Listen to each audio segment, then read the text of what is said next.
नमस्कार, मैं अंकित कुमार स्वागत करता हूं आप सभी का रेडियो सिटी में। दोस्तों, आज विश्व कैंसर दिवस है।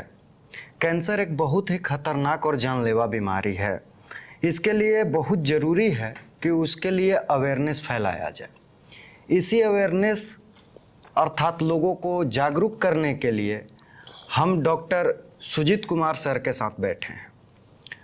डॉक्टर कुमार होमी भाभा कैंसर अस्पताल में क्लिनिकल हेमेटोलॉजी विभाग में एसोसिएट प्रोफेसर है। सर का 6 वर्षों का अनुभव है। सर से हम बात करेंगे लिम्फोमा कैंसर के बारे में। स्वागत है सर आपका। नमस्कार। सर, सबसे पहले आप हमें ये बताइए कि लिम्फोमा कैंसर क्या होता है। लिम्फोमा एक प्रकार के सफ़ेद खून के कैंसर की बीमारी है। सफ़ेद खून के बहुत सारे भाग होते हैं। सफ़ेद खून में जो लिम्फोसाइट्स होते हैं उनके ही बहुत ज़्यादा बनने की वजह से लिम्फोमा नाम का कैंसर उत्पन्न होता है। ये आमतौर पे ब्लड में और शरीर में कई जगह गांठें बन जाती हैं। इसी को हम लिम्फोमा कहते हैं। ये जो गांठें हैं या फिर ब्लड में सफ़ेद खून के बढ़ने की समस्या है, ये आमतौर पे सफ़ेद खून के लिम्फोसाइट्स वाले भाग में देखी जाती है।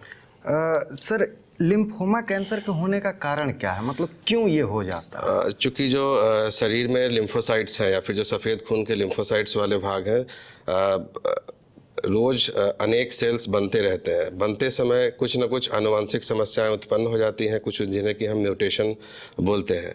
म्यूटेशन हालांकि जो सेल्स हैं उनके डीएनए में चेंजेस होती हैं, जिसकी वजह से जो शरीर के ये सेल्स होते हैं वो लगातार विभाजित होते जाते हैं और नए सेल्स बनाते जाते हैं। शरीर इसको रोक नहीं पाता।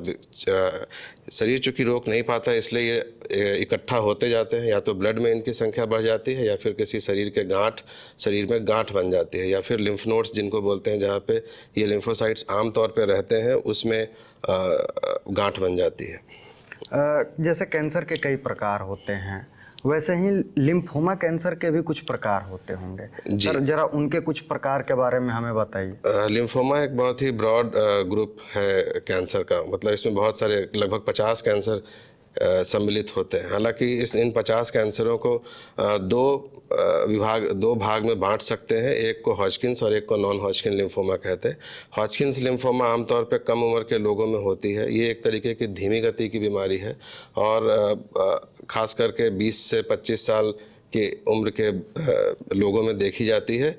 और ये चूँकि एक स्लो ग्रोइंग ट्यूमर है, इसलिए इसका इलाज संभव है। अगर ये स्टेज 4 में भी पकड़ा जाता है, उस कंडीशन में भी 90% लोग दवाइयों से ठीक हो जाते हैं। इसलिए इसको एक अलग लिम्फोमा के ग्रुप की तरह बनाया गया है, क्योंकि हॉजकिंस लिम्फोमा ठीक किए जाने वाले कैंसरों में सबसे ऊपर की तरफ आता है। इसलिए हॉजकिन लिम्फोमा में ज़रूर से इलाज कराना चाहिए और ठीक होने की संभावनाएं बहुत रहती हैं।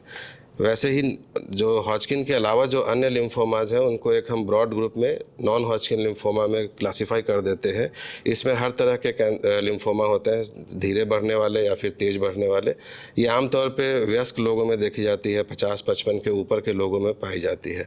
इसको ठीक होने की संभावनाएं इसके कितना ये एग्रेसिव है उसके आधार पर देखी जाती है, या फिर इसका क्या स्टेज है, जो कि जाँचों से हमें पता चलता है। सर, हमारे दर्शकों के लिए ये बता दीजिए कि लिम्फोमा कैंसर कैसे पहचान, मतलब उनके शरीर में ऐसा क्या बदलाव देखने को मिले जिससे पता चले कि ये लिम्फोमा कैंसर के लक्षण हैं।